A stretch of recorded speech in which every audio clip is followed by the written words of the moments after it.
Welcome home to USA Global TV and Radio, a place where dreams take flight, with authentic storytelling, diverse perspectives and meaningful conversations, where global stories unite and bridges are built beyond all borders. Discover world-class education, entertainment, hope and inspiration. Together, we're building bridges worldwide. Subscribe to our channel, USA Global TV. Download our app, USA Global TV. Be our guest or join our team. Visit usaglobaltv.com. Thanks to our founder and executive producer, Dr. Jacqueline Kerbeck. Music score by Yeffy Tang from Cloud Road Music. Voiceover artist Mike Porter. Creative direction by Paul Garcia. USA Global TV and Radio, your home for global connection. All rights reserved. This video and its contents are the exclusive property of USA Global TV and Radio. Unauthorized use, duplication or redistribution in any form is strictly prohibited.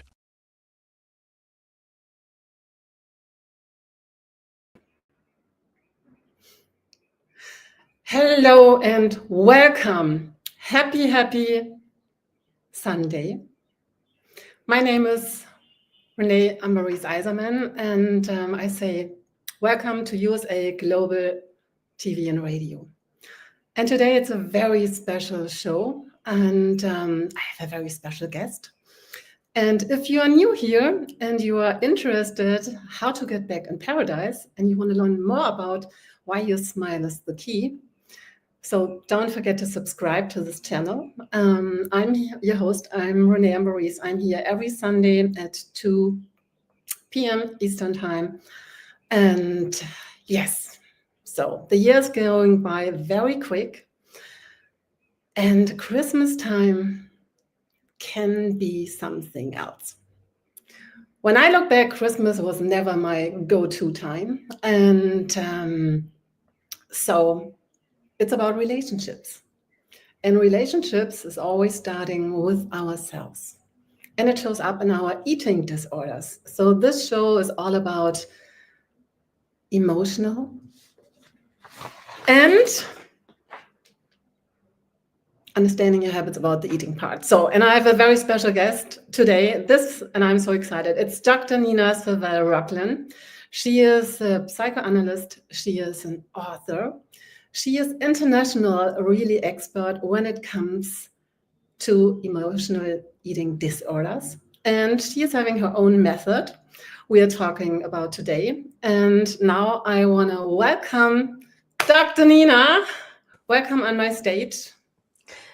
Thank you. Thank you so much for having me. Good to see you, Renee. So the world is coming together. Today I'm hosting the show from the Dominican Republic. I know you are in LA, also a very nice place.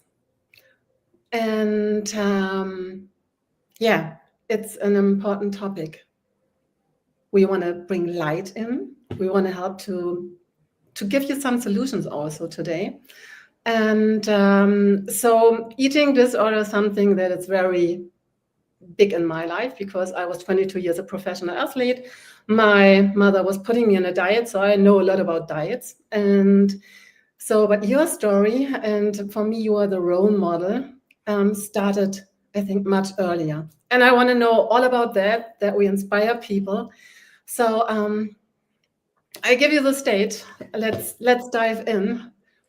Okay, so my story, when I was a brand new therapist and I was about to start my very first group for women with binge eating disorder, I walked into the room and this group of women looked me up and down. And one of them, remember, I'm a brand new therapist, and they were much older than I was. And this one woman, she was in her 50s, which at the time seemed very old, not so much anymore. And she had like bright red hair and like a big necklace. She was super intimidating. She looked me up and down and she said, "So what does a skinny bitch like you know about binge eating disorder?" And I said, well, first, she didn't know that I once considered myself the poster child for eating disorders. But what I said was, this skinny bitch once scarfed down an entire box of gingerbread cookies in about 15 minutes flat. And I hate gingerbread, still hate gingerbread, but I couldn't stop eating those cookies.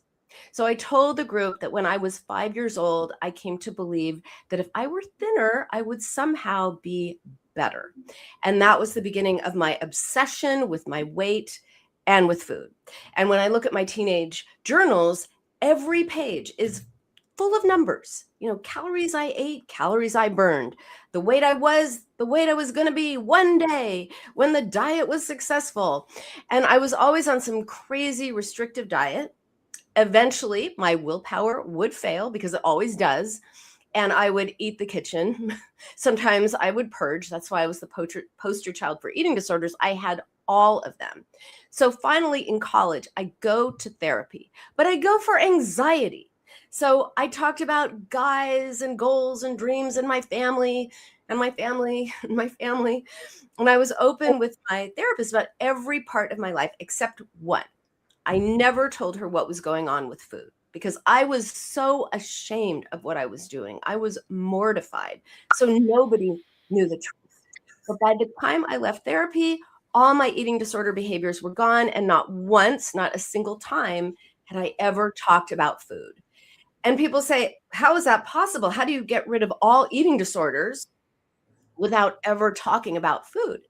And it's because I learned that food wasn't actually the problem. It was the solution, a bad solution, but a solution to the real problem, which was how harsh and critical I was to myself. And I was often turning to food just to escape my own mean voice. So I stopped being the poster child for eating disorders because I fundamentally changed my relationship with myself and therefore the world. And I did it by implementing some of the strategies that I'm going to talk with you today. And by the way, why at age 5? Why at age 5 did I suddenly decide that I was too big? And I was a perfectly normal weight child. Well, my parents were college professors. They were very academic. And I was, of course, me, and I was not this quiet academic 5-year-old. And I was always getting the message. They would say things like, you're so dramatic, you're too emotional, you're too sensitive. This was the message I got all the time. And the message was like, you're too much to handle. And my 5-year-old mind took that literally. On some level, I thought if there were less of me, maybe I would be more lovable. So this points to the importance of psychology when it comes to overcoming food issues. And I became a therapist, a psychoanalyst, because I want to help other people stop the obsession and the madness, which it is possible. You don't have to be in recovery. You can actually liberate yourself from food issues forever. That is possible. So, and yeah, everything is possible. And what I really love, I mean, you are just like the role model really to bring inspiration, and you're showing up for where the work has to get done. So I'm all about the beauty, because I was never the beauty girl, and I always wanted to be just like the cover girl and all the stuff. So and this is where our real life wisdom is coming from, our journeys. And this is what it's so beautiful. And really listen to people, they experience that they were going the whole way through, that you don't find just things from books, like real experience. And so there are a lot of things, like we talk about the method you were creating to help, but there are also there are times during the day where we are more in danger to have the eating problems. Yeah, well, one time particularly, which is nighttime. Yeah, which I'm happy to speak to. Yeah, of course. Yes, nighttime, it's important, because especially yet from the holidays. So that's an important thing, how to deal with when we have all the emotions and the relationship, maybe also with the parents, with the kids, with the family, our insecurities. So we are trying the whole day. So maybe you have also some tips. That's the nighttime thing, I think, is an important thing to share, especially to this day. Most people come to me and they say, I'm fine during the day, totally fine, but at night, and they'll say, it's after dinner, I'm not hungry, but I can't stay out of the kitchen. And that's because during the day, we are busy. We're working, we're taking care of kids, we're working and taking care of kids. We're busy doing whatever. I mean, maybe there are no kids involved, but you're busy, you're occupied.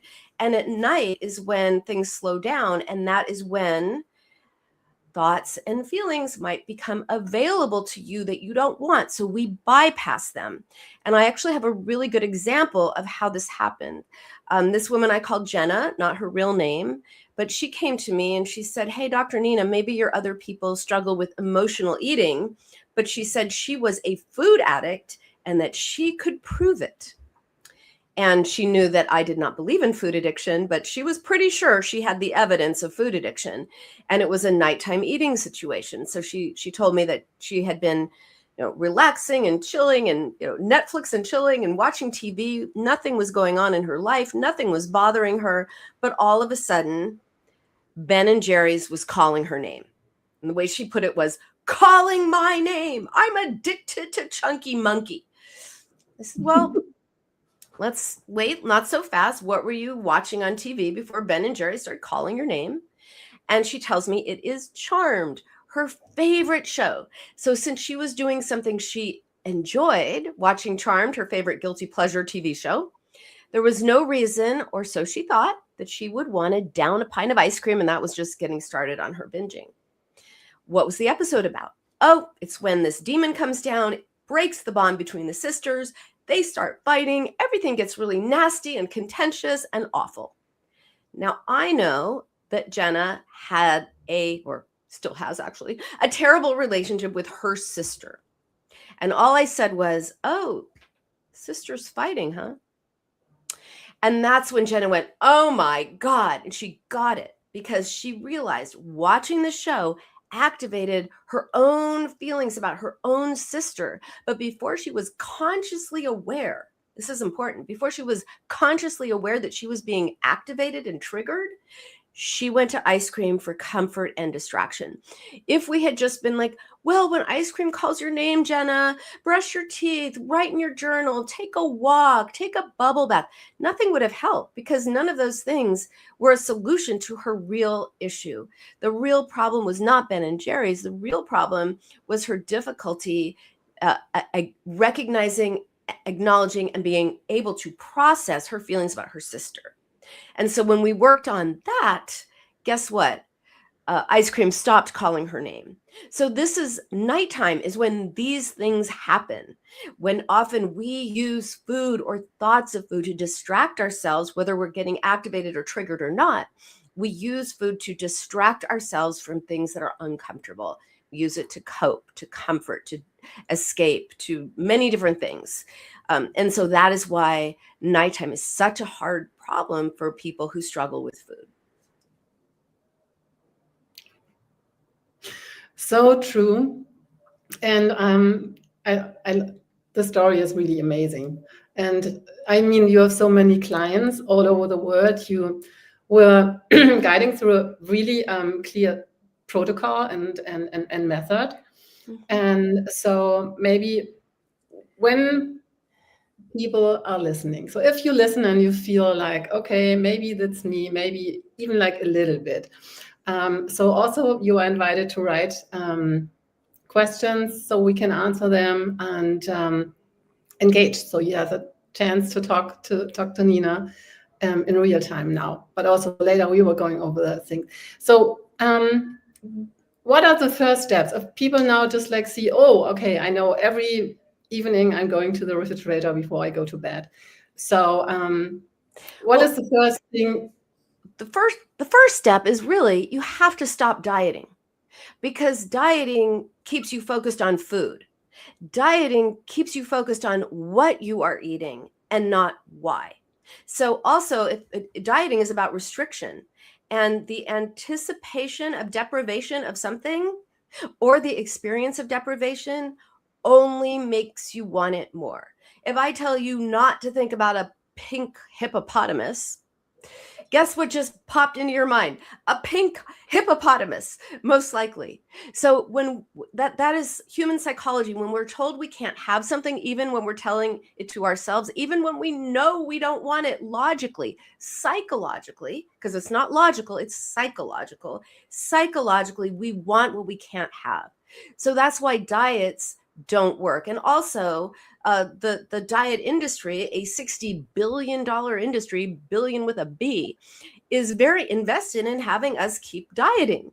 That's why there's always some new diet that's coming out, some new products, some new diets, some new surgery, some new injection, whatever it is. There's always something new coming out that has to do with focusing on what you're eating, how much, and all of that.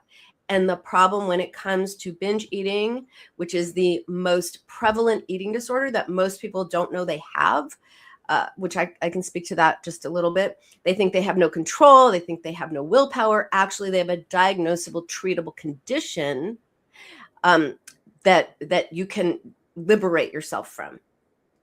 So the first step is absolutely to take your focus not on what you are eating, which is dieting, but why. Yes, and I think a very dark number is the guilt and shame part, because a lot of women I know, they're really thinking it's about the discipline. And you mentioned like the willpower. The willpower is nice to have. You have to do a lot of exercise. And then there's the moment when you just break, because it's not a natural coming from the inside. It's just like a construct you were building over time, right?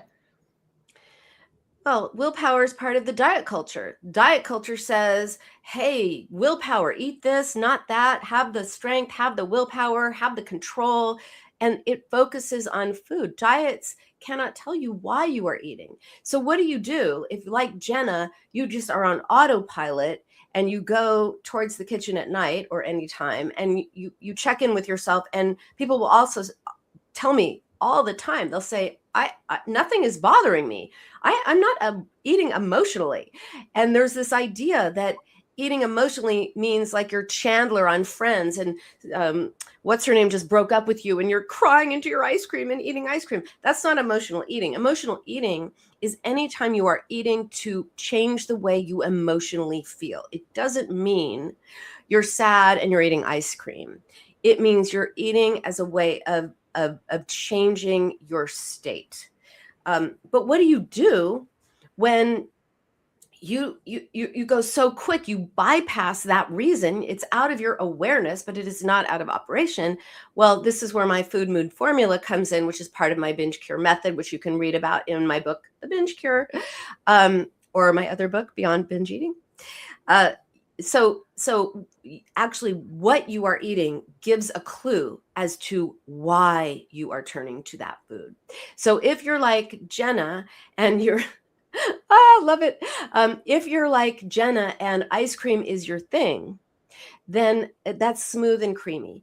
Foods that are smooth and creamy, like ice cream, like yogurt, like some people are like smooth and creamy peanut butter or Nutella. They're just that's their go-to food.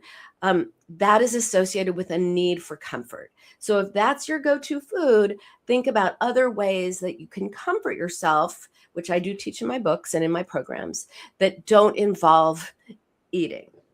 Another type of food that people are drawn to are filling foods. So if it's bread, muffins, cake, pizza, pasta, anything that takes up space within us, those are associated with loneliness or filling a void.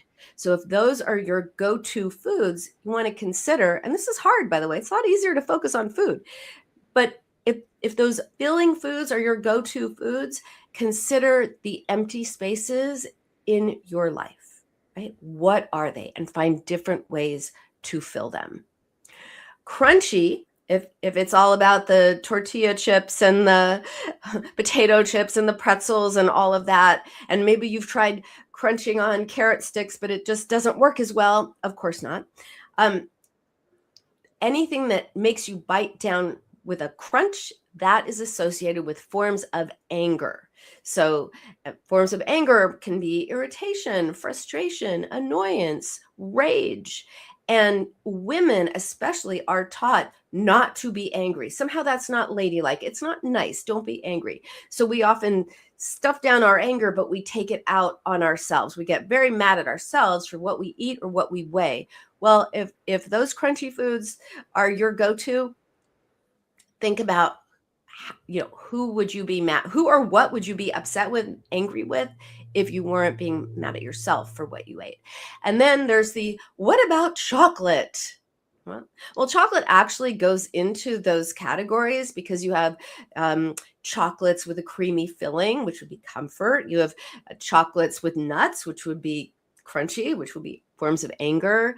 And if those don't fit, or chocolate is not your thing and you like Skittles or something, consider maybe you need more sweetness in your life. Not the sweetness that comes from candy, but the sweetness of love, fulfillment, connection, meaning, purpose, all of those kinds of things. So that is a food mood formula. It only applies to those situations where you are eating to change the way you emotionally feel. And I also just want to say one thing about the words I'm using, because some people will say, oh, I totally binged. I ate 4 cookies. That's not a binge. I totally binged. I ate 40 cookies. That's a binge. So emotional eating is when you're eating to change the way you emotionally feel. All binge eating is emotional eating, but not all emotional eating is binge eating. So, if you had 4 cookies, is it because you were on a diet and you haven't been allowing yourself to eat cookies? And of course, deprivation leads to wanting more. That's not necessarily emotional eating. That's deprivation. Are you eating because you want to make yourself feel better? That's emotional eating. Are you binging on 40 cookies? That's binge eating. That's an eating disorder. It's a way of using food to cope, to distract, to cope, to, fill a void, comfort. If you're eating so much that you're in physical pain, maybe you're turning emotional pain into physical pain. There's always a reason. Be curious about what that is. In fact, be curious, not critical. My cup says be curious, not critical. I say it so much that someone asked me to have some cups made. So I did. But that's just a philosophy that you can use, that you can really take in and change the way you're thinking about what you're eating. Don't focus on what you're eating. Focus on why. I like to say why power, not willpower. That's amazing. The why power. And I like to mention something, because that is interesting, that you can even pointing out just like, what is your eating go-to? It's connected, and you have so much experience in this field. So that's over the top. What I really know, just like, even like we women, when we are not expressing what's really inside, I mean, this is sticking also in our system. So then the double chin is coming and other things. So just like it's stucking. So it's so important. And this is now, I really would like to talk about your method, so that we get what easy steps can we get the audience today? So first part of my method, and again, I talk about it in my books and really go into depth in my programs. But first step is you got to stop dieting. Absolutely stop dieting. The next step, and so we've already been talking about some of the method, which is to think and use why power. I'm heading to the kitchen. Why? What's going on with me? And if you have no idea, use the food mood formula to figure it out. Am I heading for the creamy foods? Maybe I need comfort.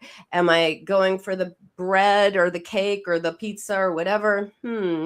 What's missing in my life? What am I feeling lonely? Am I feeling empty? Am I feeling even bored? What's going on with me?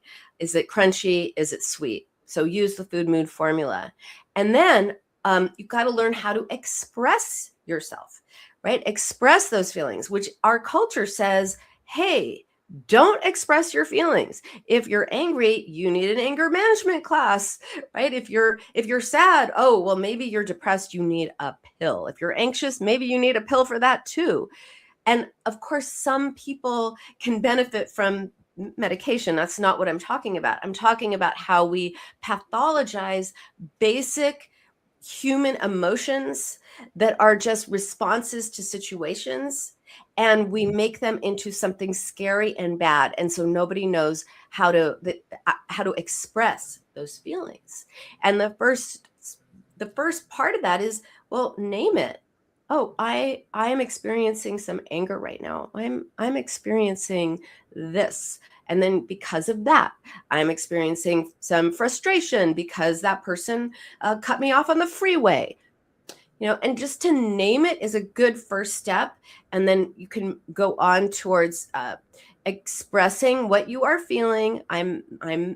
We'll use anger. I'm frustrated because of this. I'm resentful. I'm angry. I'm enraged. I'm whatever it is. It's got to come out about what's going on in your life, whether that is anger, like what I'm saying, or sadness, or helplessness, or shame, or anxiety, or anything it is. First, you have to name it and then start expressing it. And expressing it is the scary part, because our culture says two things. One, don't feel feelings. Feelings are weak. Feelings are weak. They're bad. Don't do that. You're strong if you don't have feelings, and you're weak if you do. Actually, it takes a lot more strength to experience your feelings than it does to push them away. So identify and start to express your feelings. But our culture also says, just feel your feelings. Just sit through them. Well, guess what? You can't sit through your feelings any more than you can ignore them, positive think them away, drop them, or gratitude them away, or stuff them down. You cannot sit through your feelings. You have to express them. And so this is something that I teach people to do in my programs. It sounds so simple. How do you feel feelings? Well, if you've never been taught how to feel feelings, then it becomes very scary and daunting. But there is a method in this method on how do you feel feelings. And then it's really important. So the next step is learn how to respond to yourself. Now, another patient, I'll call her Becca. Again, not her real name. Every day she would get up, she would look in the bathroom mirror, and she would say to her reflection, "You're disgusting. You're disgusting." And I said to her, well, why don't you say that again, but say it from an I place? Because who's talking? Who's talking? You? What are you saying you to yourself? Say, I'm disgusting. And she's like, I'm, and she couldn't do it. She just got totally stuck. And she's like, it seems so harsh. I don't want to say that to myself. So isn't that interesting? When we speak to ourselves in second person, we can be really mean. And then, as what was my experience that I shared earlier, you can turn to food just to get away from your own mean voice. So one way to deal with that inner critic, which shoots you down and makes you want to run to the kitchen or pick up DoorDash, is really watch the way you speak to yourself, and speak to yourself from an I place instead of even if you're encouraging yourself, instead of, oh, you can do this, which is sort of experience distant. It doesn't feel very good. It feels sort of cerebral. If you say, I can do this, I can do this, it's so much more powerful. So if you ever say anything to yourself, like, you're going to fail, you can't do it, they don't like you, that's your inner critic talking. It's going to make you feel bad. It's going to make you want to turn to food. Instead, say, I've got this. What do I think of them? Not what do they think of me? I can do this. I'm gonna be encouraging of myself. Now, most people actually have a language for this. They just use it for everybody else. I'll say to someone after they tell me they ate, a whole pizza the night before, and they're horrible. They have no willpower. They're awful. This will never change, and they're disgusting. I'll say, okay, now imagine your friend just ate a whole pizza and came to you and said, oh, I ate the whole pizza. Would you say to your friend, oh my God, you're disgusting. That is so gross. You're never going to change. Blah, blah, blah, blah, blah. No, you would say, then they'd be like, no, I'd say like, oh, well, let's try to understand why. Where's that for you? So it's like you have a way, if you're nice to other people, which probably if you're watching this, I'm going to guess you're nice to other people. Why don't you treat yourself the same way you treat other people instead of being so critical, so caustic, so mean? I have two questions, two things they are really on my heart. First of all, for me, the mirror work that was a very secret. I like to invite and to share. Just like whatever you tell yourself, you look yourself in the mirror in your eyes and just like say it again, because we are the most critical humans, specifically women. And so what I figured out the time I was overweight and not happy and not the beauty queen, the mirror was helping me a lot, just like becoming a new self-awareness and becoming gentle and just like look myself in the eyes and just like I was crying so much of release what is going on. And sometimes I had to learn speaking a long way. So expressing my emotions, even allowing to say what I want, that was something that took me like 30 years from then to now. And I know it's not, our emotions are our teachers. This is what I think. And this is why I like your work so much. So what is your thoughts? You are now Christmas time, conversations are coming up and you just like feel like it's coming up and it's not allowed and you just like, so it's sticking. So how you get your first steps to express your emotions in a healthy way in those things, those fields? Okay, so first, when I say express, a lot of times people will say, well, does that mean I can't say that to my father or my sister or I can't say that. I'm like, no, you don't have to express yourself to somebody else. You have to express it for yourself. So if you're going to holiday dinner and you know that your family's going to look you up and down and look at everything that you're eating on your plate and think they're critical thoughts, or that's what you think at least, first be an observer. Instead of what are they thinking of me, think, what do I think of them? Like eyes out instead of eyes on you. If you imagine there's this big spotlight on you, move it on to them, because when you are the observer, you don't feel so self-conscious and under observation. If you notice that someone is saying something nasty or giving you a look, or even saying, oh, you're eating that, and these are things people tell me that their family actually says, like horrible things, like, oh, you're having another piece. Do you think you should have that? Do you really need that? I mean, people say this. First of all, it's just a waste of time, probably, expressing yourself to that person. You have to express it for yourself later. Maybe you wait to get home, or maybe you excuse yourself and you go to the bathroom and you type into your phone app or something, or you call someone, or you message someone, or whatever. But it doesn't have to be towards that person. What you do have to do is create some boundaries, and there are some comebacks that you can use. If someone says something, you can either use humor. Yeah, yes, indeed, I am having another piece. Your eyesight is amazing. Or you can just say, we're not talking about what I'm eating. You could just be very, just like, I'm not talking about what I'm eating. Or you can say, when you make those comments, that makes me feel bad, and I'd appreciate it if you don't. I mean, they're just different there are different strategies that you can employ in the moment.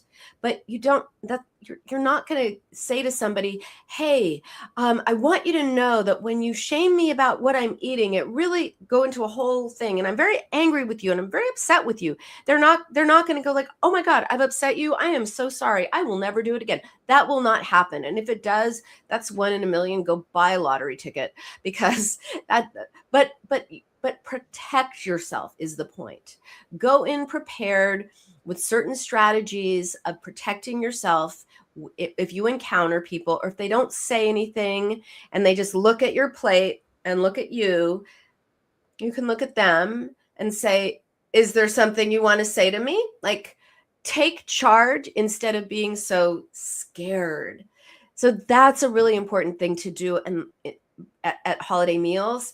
And then later, when you get home, write in your journal, call a friend, express it just for yourself, because expressing does not have to be challenging someone. If your boss is on your last nerve, you are not going to go up to your boss and say, look, you are on my last nerve. You really piss me off on a daily basis. No, you're going to get fired. But you can think that, you can express it for yourself. So expressing feelings does not need to be to the person who's upsetting you. You could be upset about things you have no control over. You can be upset that someone has an illness or the political situation or something you have absolutely no control over. You still have to express it for yourself. Yeah. So what I love, you have a clear structure, how to make the next steps. So my next step here, because the time is going by so quick, is it's my magic tool, my personal magic tool, because I know all those situations. And it's just like, if you have no idea, go 5 minutes on the toilet, not to throw up, but it's just like to center yourself, to have a safe place. And so what my game changer, and I studied the last 35 years, is a smile. And so we're going to do the smile exercise with a special music I want to introduce you to. If you're new here, so we have in German, Walter Rieske, he is having the Genesis Pro-Life technique, and that is now infused, this is infusing the music instruments. So we have, maybe we can have the first graphic. So I will talk a little bit about the music, why this is so special, and maybe why this can be a game changer also for the holiday season. So Sound of Genesis.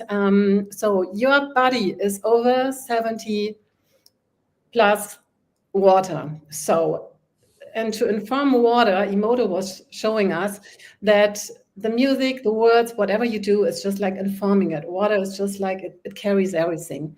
So this music is specific to harmonize your system, to raise your frequency and your energy.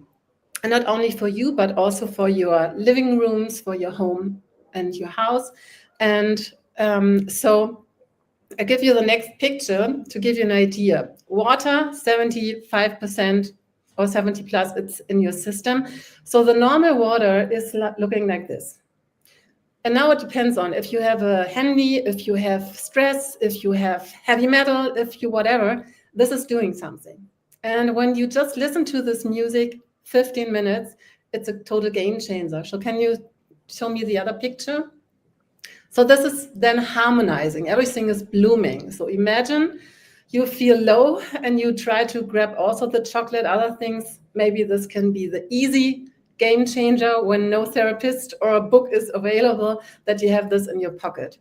And we have another magic tool, that's the smile stick. So we need a pen. So I invite you, we are going to make the 60-second exercise together with the music. I will not talk during this exercise, but I will guide you how you can use your hands, maybe where to focus on. So we are going to do the pen between our teeth. So foot on the floor, feel your sit bones, feel the crown, and breathe to your nose. The tongue is relaxed, your forehead is relaxed, everything is just like relaxed. You do nothing, then just like the pen is working for you. And I'll give you later a little bit more ideas. So I'm looking forward to have the music. We're starting, and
So, and now, just like because we're always so quick, 1 second, just keep everything in and connect to your body system. Feel the shift, what's going on? Do you feel changes? How does your forehead feel? How's the breath going? Do you feel the cheekbones? And so 60 seconds. I say it's a game changer. This is the quick shortcut to heaven and the up spiral. Dr. Nina, let us know how was it for you today? I know you know my exercises and the stuff, but just like, yeah, share. It's weirdly relaxing. Yeah, I can kind of feel my face tingling. Yeah, it's good. Yeah. So that's the magic without words. You just need a pen. You can find the music on my website. We will connect this in the comments also. And if you like it, you can buy it, and we are planting a tree. So we still rebuilding paradise, because I believe, yes, we need the plants, but we need your smile. I am going for 1 billion smiles the next year, because this is raising our frequency. And this is where inner peace is starting for me in an easy way. So we are now over time. I thank you so much, Dr. Nina. Is there one last sentence you want to share? I just want to say that a lot of people I treat have struggled for decades, literally decades, 20, 30, 40, even 50 years. And no matter how long you've struggled with food, there is always hope. There is hope for change. You just need the right guidance, and you can really liberate yourself from emotional eating, binge eating for good. Awesome. So we have 2 experts. So if you really just like want to become free in the eating part, Dr. Nina is definitely the go-to. If you just like struggle with your beauty and you want to have the natural radiance, just like reach out. We're always available. Also, just like consultation, go on our website. I wish you now great holidays. Take care. Keep smiling, and let's change the world with our smiles. Mwah.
Listen, babe, now. Listen, babe, now. Listen, babe, now. Listen, babe, now. Listen, babe, now.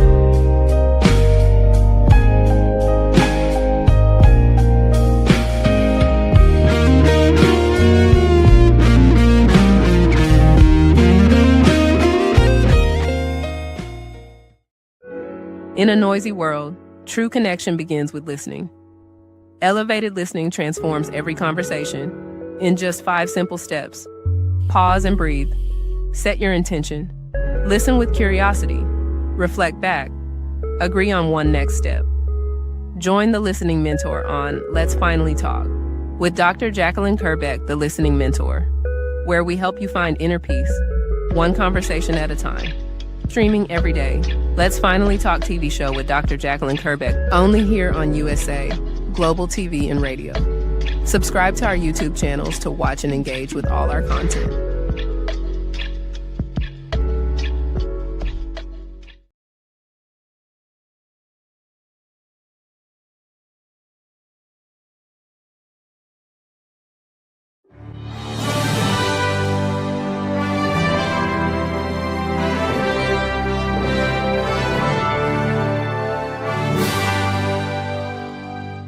Which of these 5 statements sounds mostly like you? 1. I often wake up in the middle of the night worrying about my future. 2. I'm angry or resentful towards a specific person. 3. I have anxious, obsessive, compulsive thoughts throughout the day. 4. I have an addiction like smoking, drinking, shopping, sugar, or social media. And 5, I feel that I'm wasting away my life. Hello, I'm Dr. Alkistis Agio, and for over 25 years, I've been coaching and training people from all over the world to transform their fears, insecurities, anxiety, and anger into mental and emotional freedom. I'm confident that my simple 3-step method based on Greek philosophy can help you to transform into the joyful, confident, free human being that you deserve to be. I want to invite you to join my weekly online coaching group to finally get the results that you want. Look, you've tried it alone so far and you've had some okay results, but let's face it, you're still feeling stuck right now, spinning your wheels. Einstein said that insanity is doing the same thing over and over again and expecting different results. Now, unless you realize this as a fact, that you are a prisoner of your own mind, you can't move forward. I'm here to support you, as well as the whole community that we are co-creating. Stop feeling stuck. Stop feeling depressed. You don't have to do it alone, and alone isn't working anyway. Sign up today and I'll meet you on the inside of our amazing weekly group call. I guarantee that you'll make progress from the very first session.